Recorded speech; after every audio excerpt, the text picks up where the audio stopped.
الحمدللہ سب کا روزگار اور کاروبار ہم نے بحال کرایا تاکہ لوگ اپنے بچوں کے لیے کچھ کما سکیں۔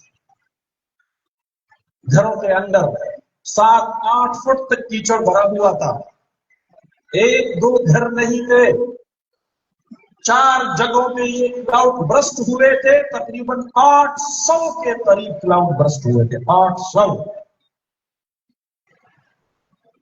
اور پھر ان چاروں دروں میں سینکڑوں کی تعداد میں نہیں، ہزاروں کی تعداد میں ایسے گھر جن کے لوگ تو بچ گئے تھے لیکن گھر میں کچھ نہیں بچا تھا، اور گھر کے اندر سارا سامان پانی میں ڈوبا ہوا تھا، دکانوں کے اندر کیچڑ، ریت، سڑکوں پہ، نالیوں میں، تھانوں میں، ہسپتالوں میں، اسکولوں میں، جس جگہ سے وہ اس پورے علاقے کو ریت میں اور کیچڑ میں بھر دیا تھا۔ کوئی سمجھ میں نہیں آ رہا تھا ان لوگوں کے ساتھ 1.5 لاکھ آبادی کو ہم مائیگریٹ کریں گے، کہاں لے کے جائیں گے؟ اللہ رب العالمین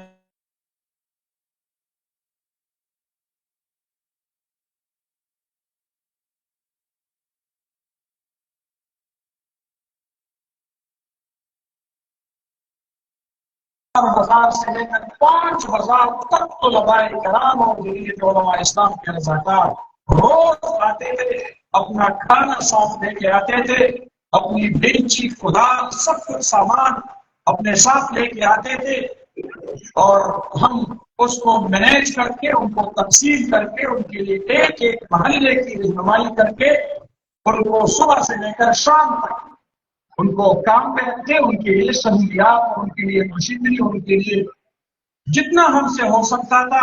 الحمدللہ 15 دنوں کے اندر اندر ہم نے 1.5 لاکھ آبادی کو اس آفت سے نکال دیا۔ صفائی کے وقت 15-20 تولہ سونا بھی ہمارے بچوں کے ہاتھ آ گیا۔ گھر ہے، سب کچھ اس میں موجود ہوتا ہے، اس کو گھر کے مالک کے حوالہ کیا، یہ آپ کی امانت ہے، ہمیں استادوں نے یہی کچھ سمجھایا۔ گھر کے مالک نے 10,000 روپے انعام میں دے دیے، طالب علم نے وہی 10,000 روپے ہمارے مرکزی کیمپ میں لا کر مجھے حوالہ کیا، مفتی صاحب یہ 20 علاج کی خدمت میں خرچ کروں۔ اللہ اکبر، میں قربان جاؤں اپنے مدارس کی تربیت سے۔ ہمارے قومی اسمبلی میں اسپیکر صاحب اعلان کرتا ہے 45,000 روپے کسی ممبر اسمبلی سے گر گئے ہیں۔ کس کس کے ہیں؟ ایک نہیں، کتنے سارے MNAs ہاتھ اٹھاتے ہیں کہ کہتا ہے میرا ہے، ادھر سے آواز آتی ہے نہیں اسپیکر صاحب یہ میرے ہے۔ امانت کی یہی حال ہے۔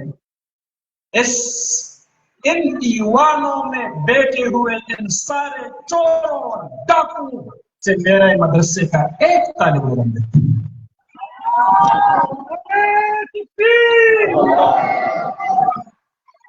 اور پھر ندی کے کنارے جو گھر ہے، ایک نہیں، 2 نہیں، درجنوں کی تعداد میں نہیں، سینکڑوں کی تعداد میں نہیں، دیہاتوں کے دیہات ہے جہاں سے سیلابی ریلا گزرا ہے، اور وہاں کے لوگ اپنے آپ کو غیر محفوظ تصور کرتے ہیں۔ کئی کلومیٹرز تک ہم نے ایکسکیویٹرز اور شیولز کے ذریعے گھروں کو حفاظتی پشت کیا، بڑے بڑے بھاری پتھروں سے بنائی تاکہ یہ لوگ اپنے آپ کو محفوظ تصور کر سکیں۔ کوئی رابطہ نہیں ہو رہا تھا۔ دیہاتوں کے دیہات کو ہم نے آپس میں کنیکٹ کرنے کے لیے وائرلیس سسٹم لگایا،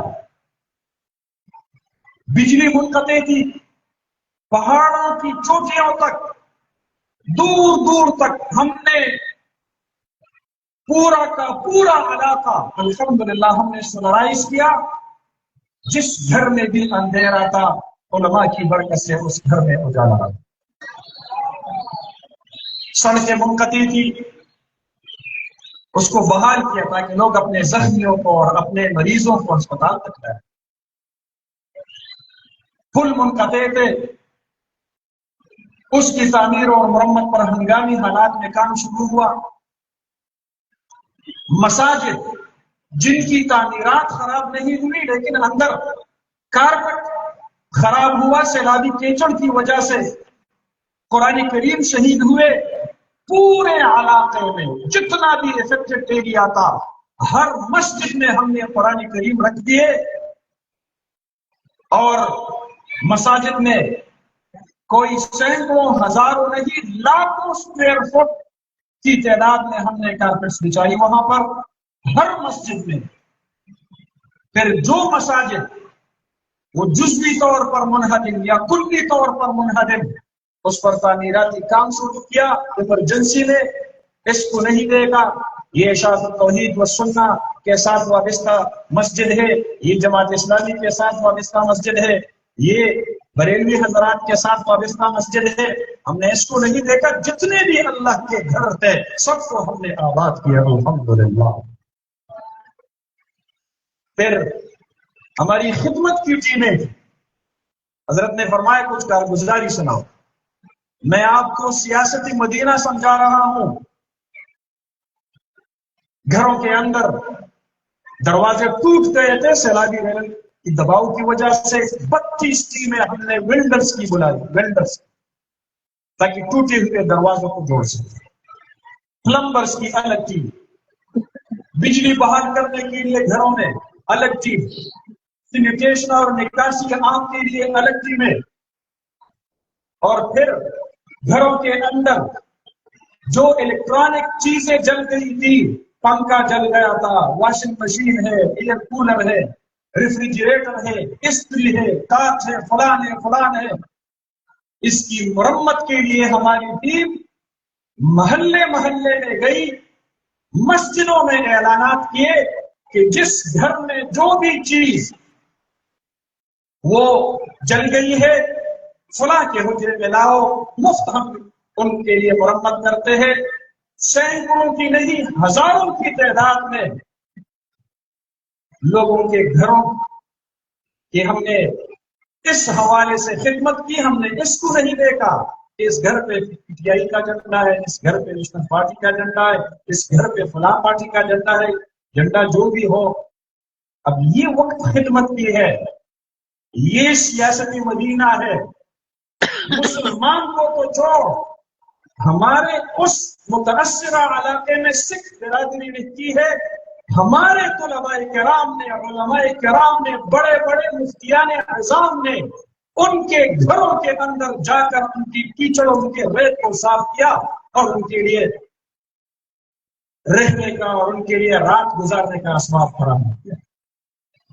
خود ایک سکھ معمر بزرگ میرے پاس آئے اور مجھے کہنے لگے، مفتی صاحب ہمارے گھر والوں نے کل آپ کے لیے بہت بڑی دعائیں دی۔ میں نے کہا کیا ہوا؟ اس نے کہا 8 دن بعد ہم اپنے گھر کے اندر سو سکے، ہم رستے میں سوتے تھے، گھر کے اندر کوئی گنجائش نہیں، کیچڑ پر کون سوئے؟ ایسے حالات اتنے متاثر ہوئے علماء کی خدمت سے سکھ کمیونٹی کہ وفد بنا کر تشکر کے لیے جب ہمارے کیمپ میں آئے تو کہنے لگے، مفتی صاحب دل چاہتا ہے کہ آپ جیسا ہنیا بنا کر آپ کی سفید پگڑی کو ہم پہنے۔ میں نے کہا یہ سفید پگڑی میری نہیں ہے، یہ تاجدار مدینہ ہے، یہ تعلیمات اس کی ہے، خدمت انسانیت کی کرنی ہے۔ دماؤہم کا دماغنا واموالہم کا اموالنا واعراضہم کا اعراضنا دعوہم وما یدینون، وہ جانے اور ان کا دین جانے۔